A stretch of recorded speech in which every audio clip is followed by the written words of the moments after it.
Friends, welcome to metro சமையல். இந்த மிளகா செடியில் வந்து நிறைய மிளகா இருக்குது, ஆனால் கொஞ்சம் கூட காரமே இல்லை. சரி, நானும் வந்து பறித்து யூஸ் பண்ணிகிட்ருக்கேன். கொஞ்சமாச்சும் காரம் இருந்தால் யாருக்காவது கொடுக்கலாம், மிளகான்னு சொல்லி கொடுக்கலாம் அப்படின்னு நினச்சா இதில் வந்து சுத்தமாக காரமே இல்லை. நம்ம வந்து சும்மாவே ஒன்று அப்படியே பறித்து சாப்பிட்றலாம், காரமே இருக்காது.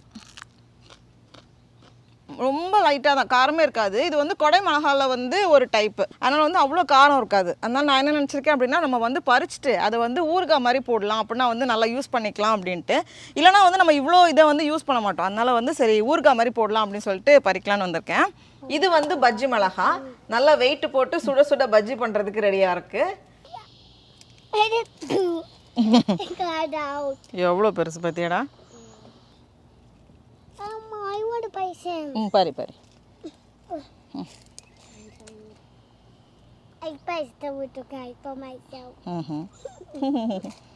இது வந்து ஷிஷிட்டோ பெப்பர் அப்படின்ட்டு.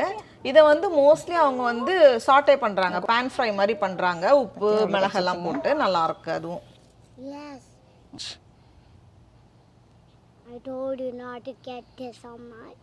No, look, the beauty can't see it. No. வீட்டில் போய் சமைப்போமா? முன்னாடியெல்லாம் இந்த பறவைகள் வந்து நம்மளை பார்த்ததும் அப்படியே ஓடி போயிடும். இப்போ வந்து கொஞ்சம் கூட பயம் இல்லை, அழகாக உட்காந்து குடும்பத்தோடு வந்து தக்காளி பழம் சாப்பிட்டுட்ருக்கு. இது வந்து ஒரு குட்டி சின்ன பேர்ட் வந்தது. இந்த குட்டி பறவைக்கு சுத்தமாக பயம் இல்லை. நான் பக்கத்தில் போனதுக்கப்புறம் கூட அது போகல. அது அணிலாக இருக்கும்டா. அப்புறம் ஆண்ட் அப்படி நினைச்சிருச்சா?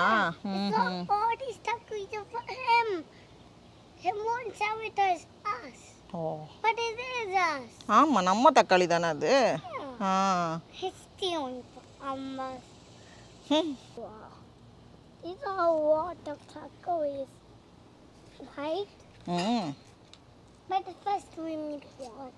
ஆமா, கழுவி தான் சாப்பிடணும்.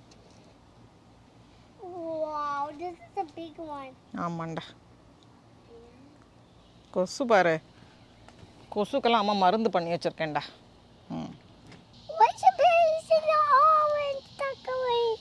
I mean, please takeaways. புளிச்ச தக்காளி பறிச்சிட்டேனா அம்மா? சச்சோ.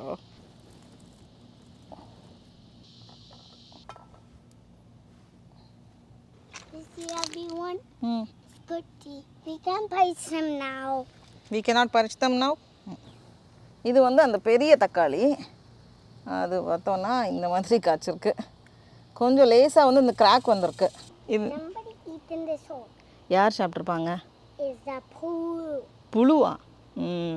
So we need to cut and see if there was a poo and if there was a poo, then we can eat it.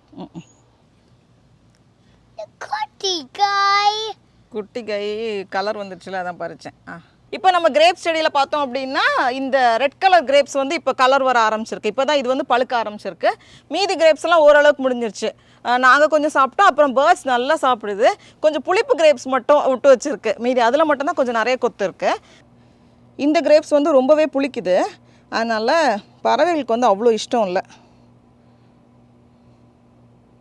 Done done done done.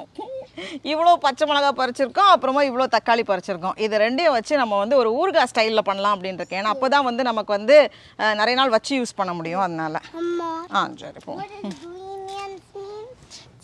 எவ்வளோ இருக்குன்னு பார்ப்போமா? Numbers தெரியுமா உனக்கு? அப்புறம் என்னடா பார்த்துட்டு இருக்கேன், பார்ப்போமா?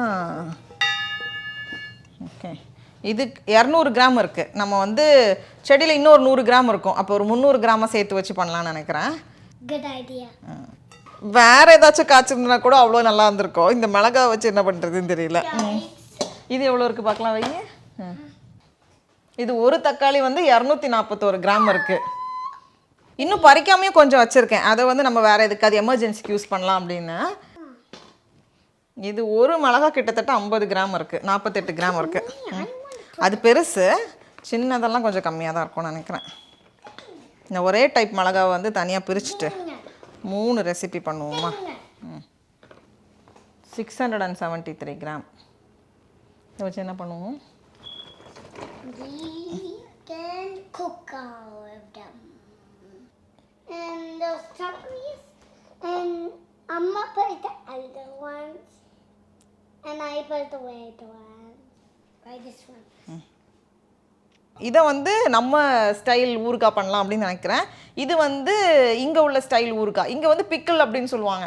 நானும் ஃபஸ்ட் டைம் பிக்கிள்னா ஊறுகாய் நம்ம ஊர் ஞாபகத்துலேயே நினச்சிட்டு இருந்தேன். இங்கே வந்து வேறு மாதிரி பண்ணுறாங்க. மிளகாய் அப்புறமா வந்து ஆல்மோஸ்ட் எல்லா காய்கறியிலுமே பண்ணுறாங்க. ரொம்ப நல்லாயிருக்கும். நல்ல ஒரு புளிப்பாக நல்ல ஒரு கிறிஸ்பாக இருக்கும். நானும் வந்து அதுக்கப்புறமா நிறைய செஞ்சு வச்சுருப்பேன். எப்போவுமே செஞ்சு வச்சுருப்பேன். இது வந்து நம்ம ஏற்கனவே மெட்ராஸ் சமையலில் பண்ணியிருப்போம்ல, அதே இதுதான். சும்மா வந்து கடுகு வெந்தயம்லாம் வந்து வறுத்து அரைச்சிட்டு அதுக்கப்புறமா நல்லா மிளகாவும் நல்லா ரோஸ்ட் பண்ணி, இந்த வாட்டி வந்து மிளகாவும் வறுத்து அரைக்க போகிறேன். பொடியாக சேர்க்காமல் வறுத்து அரைக்க போகிறேன். அப்படி எல்லாத்தையும் எடுத்துகிட்டு நல்லா கழுவிட்டு அதுக்கப்புறமா லேசாக அந்த ஈரப்பதம்லாம் போயிடுற மாதிரி காய வச்சுட்டு அதுக்கப்புறமா நம்ம செய்ய ஆரம்பிக்கலாம்.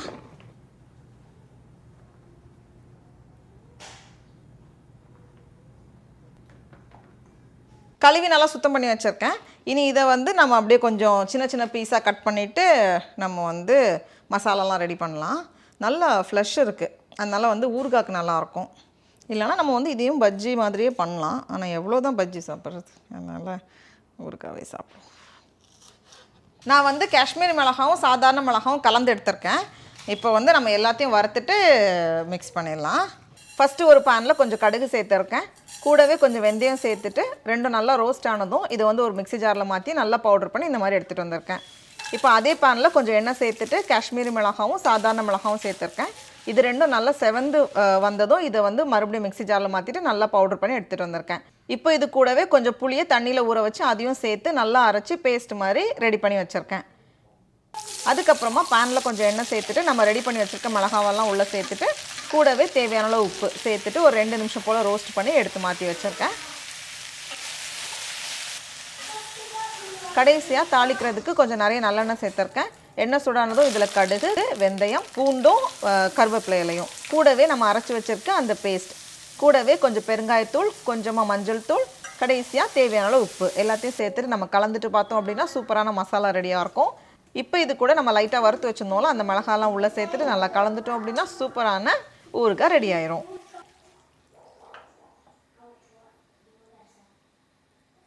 முடிச்சிட்டேன். அதை வந்து மிக்ஸ் பண்ணும்போதே அவ்வளோ நல்ல வாசனையாக இருந்துச்சு. நான் அப்போ வந்து டேஸ்ட் பண்ணி பார்த்தேன் எல்லாம் கரெக்டாக இருக்கான்னு பார்க்குறதுக்கு. கரெக்டாக இருந்தது. செம்ம சூப்பராக இருக்குது. அந்த மிளகாக்கு வந்து நல்ல ஒரு டெக்ஸ்சர் இருக்குது. நம்ம வந்து ஊறுகாய் பண்ணி வச்சிட்டோன்னா நமக்கு வந்து வீணாகாதுல்ல. அப்படியே அந்த மசாலாவோடு ஊறும்போது செம்ம சூப்பராக இருக்கும். ஏன்னா நம்ம வந்து வெறும் காஞ்ச மிளகா மட்டும் நம்ம வந்து சேர்க்கும்போது இந்த மசாலாவோட வால்யூம் வராது. அதனால தான் வந்து காஷ்மீரி மிளகா வந்து மிக்ஸ் பண்ணி சேர்த்தேன். கொஞ்சம் நிறைய காஷ்மீரி மிளகா சேர்த்தேன். அப்படி நம்ம சேர்க்கும்போது மசாலா வந்து கொஞ்சம் நிறைய கிடச்ச மாதிரி இருக்கும். காரமான மிளகா மட்டும் நம்ம சேர்த்து பண்ணும்போது ரொம்ப காரம் ஏறிடும். அதனால் வந்து ரெண்டும் மிக்ஸ் பண்ணி செய்யும்போது கரெக்டாக இருக்கும். அதனால தான் நான் வந்து இப்போ எல்லாத்துக்குமே அப்படி செய்கிறது. ரெண்டையும் வந்து மிக்ஸ் பண்ணி செஞ்சிடுறேன். ஆறட்டும், நல்லா ஆறினதுக்கப்புறமா மூடி வைக்கலாம். அடுத்தது வந்து தக்காளி இருக்குது. நான் நினச்சேன் இன்றைக்குள்ள தக்காளியும் நாளைக்குள்ள தக்காளியும் சேர்த்து நம்ம வந்து தொக்கு எல்லாம் வந்து ஊறுகாய் அந்த ஸ்டைலில் பண்ணலாம் அப்படி தான் நினச்சேன். ஆனால் எப்போவுமே நம்ம அதுதானே பண்ணுறோம். அதனால் இன்றைக்கி வந்து கொஞ்சம் வித்தியாசமாக ட்ரை பண்ணலாம் அப்படின்னு இருக்கேன். நான் வந்து தக்காளி ஜாம் வந்து கேள்விப்பட்டிருக்கேன், அப்புறமா சாப்பிட்ருக்கேன் ஒரு தடவை. நம்ம வந்து தக்காளி ஜாம் மாதிரி பண்ணி பார்க்கலாம் அப்படின்னு நினச்சிருக்கேன். இதான் ஃபஸ்ட் டைம். அதனால் வந்து கரெக்டான அளவு வந்து சர்க்கரை வந்து நம்ம டெஸ்ட் பண்ணி தான் பார்க்கணும். இதில் வந்து கொஞ்சம் அலாண்ட்ரா சாப்பிட்டா அதனால் இது வந்து இப்போ ஒரு 175 கிராம் இருக்குது. நம்ம வந்து 1 கப் சர்க்கரை சேர்த்து பார்ப்போம். அதே அளவு சர்க்கரை சேர்த்து பார்ப்போம்.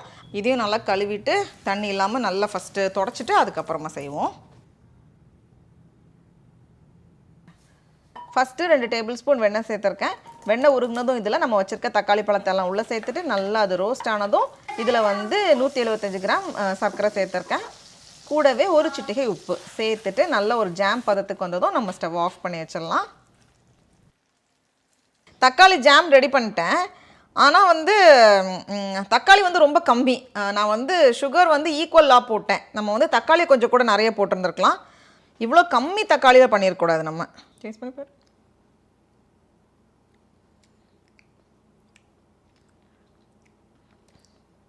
எப்படி இருக்கு?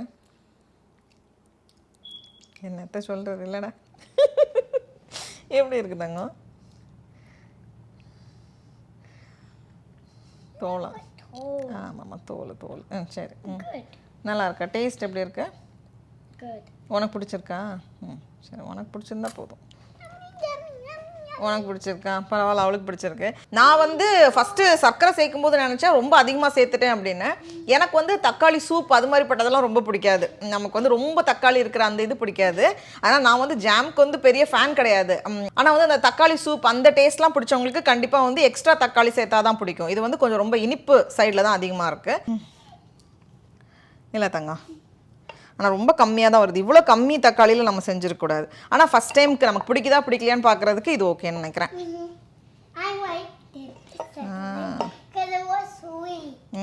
நல்ல இனிப்பாக இருக்குது. ஏன்னா 175 கிராம் தக்காளிக்கு 175 கிராம் சர்க்கரை போட்டிருக்கேன். ஒரு ஜாருக்கே பத்தலடா, இதில் எங்கே செகண்ட் ஜார் போடுறது? கொஞ்சம் ஃபெயில் பண்ணிட்டேன். அடுத்தது வந்து பிக்கிள் பண்ண போகிறேன். இது வந்து நமக்கு ரொம்ப ஈஸி. பாதி தண்ணி பாதி வினிகர் உப்பு சேர்த்து கொதிக்க வச்சுட்டு அதுக்கப்புறமா இதை கட் பண்ணி உள்ளே சேர்த்துட்டா போதும், அவ்வளோதான். ஆனால் இது வந்து ரொம்ப நாள் கெட்டு போகாது, நல்லாயிருக்கும். ஃப்ரிட்ஜில் வச்சுக்கலாம், ஃப்ரிட்ஜில் வைக்கணும்.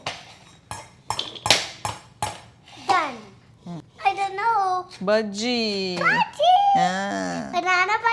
பனானா பஜ்ஜி தான். ஆனால் அந்த பனானா பஜ்ஜி இல்லைடா, இது மிளகா பஜ்ஜி.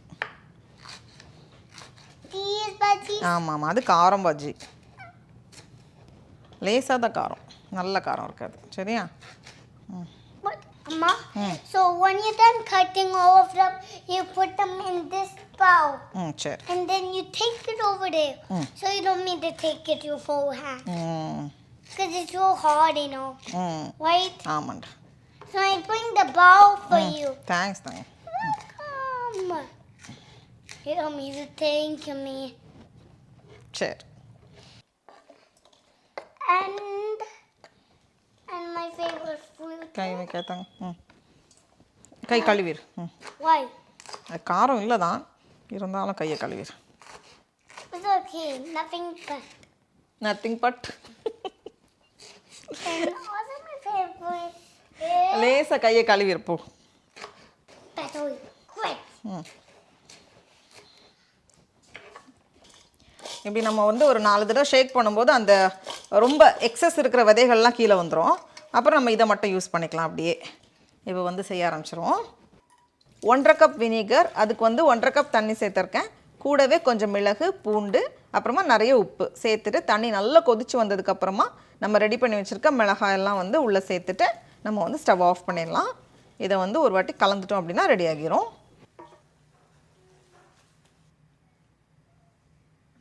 ரெடி பண்ணிட்டோம். இதை வந்து நான் எப்போ பண்ணாலுமே வந்து அந்த அலப்பீனோ பெப்பர்ஸில் தான் பண்ணுவேன். ஆனால் இதுதான் ஃபஸ்ட் டைம் வந்து இதில் பண்ணியிருக்கேன்.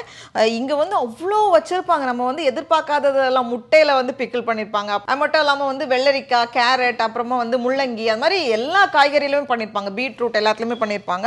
அவ்வளோ வித்தியாசமான ஸ்பைசஸ் கூட சேர்த்துருப்பாங்க. அது வந்து இன்னும் நல்லாயிருக்கும்.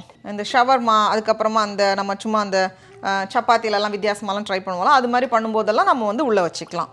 நல்லாயிருக்கும். ஒரு சின்ன புளிப்பு சுவையோடு நல்லாயிருக்கும். எல்லா காய்கறிலையுமே நம்ம பண்ணி வைக்கலாம். இது வந்து ஆறுனதுக்கப்புறமா நம்ம வந்து மூடி வைக்கலாம். அப்படியே இருக்க தான் டேஸ்ட் வரும். நல்லாயிருக்கும். இன்றைக்குள்ள வேலையெல்லாம் முடிஞ்சுது. இனி சாயங்காலத்துக்கு வந்து பஜ்ஜி போட போகிறேன். இது என்னது நான் கண்டுபிடிக்கணுமா? தண்ணி இருக்குது. சரி. And humans swim in it. Swimming பூலா? ஸ்விம்மிங். சரி, நல்லா இருக்கு. பஜ்ஜிக்கு மாவு ரெடி பண்ணியாச்சு. அப்படியே நல்லா கோட் பண்ணி ரெடியாக வச்சுருக்கேன். இப்போ வந்து நம்ம பொரிச்சிடலாம்.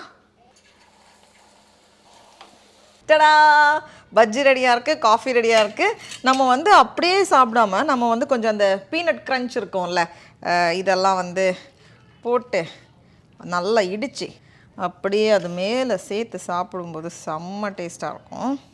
அப்புறம் கொஞ்சம் சின்ன சின்னதாக நறுக்குன வெங்காயம், இதுக்கு மேலே வந்து சேவ் இருந்துச்சுன்னா அதுவும் லேசாக நம்ம வந்து தூவி சேர்த்துக்கலாம், நல்லாயிருக்கும்.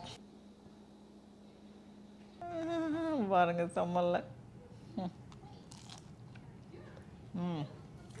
சும்மா பஜ்ஜியை வந்து நம்ம எப்போவும் சாப்பிட்றது தான். ஆனால் இந்த வேர்க்கடலையை நல்லா வறுத்துட்டு அதில் வந்து கொஞ்சம் மிளகாத்தூள், பூண்டெல்லாம் போட்டு நம்ம செய்வோம்ல, ஏற்கனவே நம்ம மெட்ராஸ் சமையலில் பண்ணியிருக்கோம். அது மேலே சேர்த்து பண்ணும்போது சாப்பிடும்போது செம்மையாக இருக்கும். ஆஹா. அவ்வளோதான். எல்லாமே நம்ம வீட்டு தோட்டத்தில் உள்ள மிளகாய் வச்சு பண்ணியிருக்கோம். இது வந்து ரொம்ப நாள் வச்சு நம்ம யூஸ் பண்ணலாம். இதுவும் ரொம்ப நல்லா இருக்கு பாருங்க. அதுக்குள்ளே வந்து அந்த எண்ணெய்லாம் கசிஞ்சு அப்படியே ரொம்ப நல்லா இருக்கு. இப்போவே வந்து நல்லா ஊர்ணமாக இருக்குது. இப்போவே சாப்பிடணும் போல் இருக்குது இன்னைக்கு. இதுவும் அப்படிதான் ரொம்ப நல்லா இருக்கு. இது மட்டும் கொஞ்சம் சொதப்பின மாதிரி ஒரு ஃபீல் இருக்கு. ஏன்னா வந்து நம்ம இன்னும் கொஞ்சம் தக்காளி ஆட் பண்ணியிருக்கணும். இது வந்து தக்காளியோட டேஸ்ட் ரொம்ப தெரியல. மீண்டும் அடுத்த வாரம் சந்திப்போம். அது வரைக்கும் தமிழ் போல் வளர்வோம். டாடா பாய். Tata bye.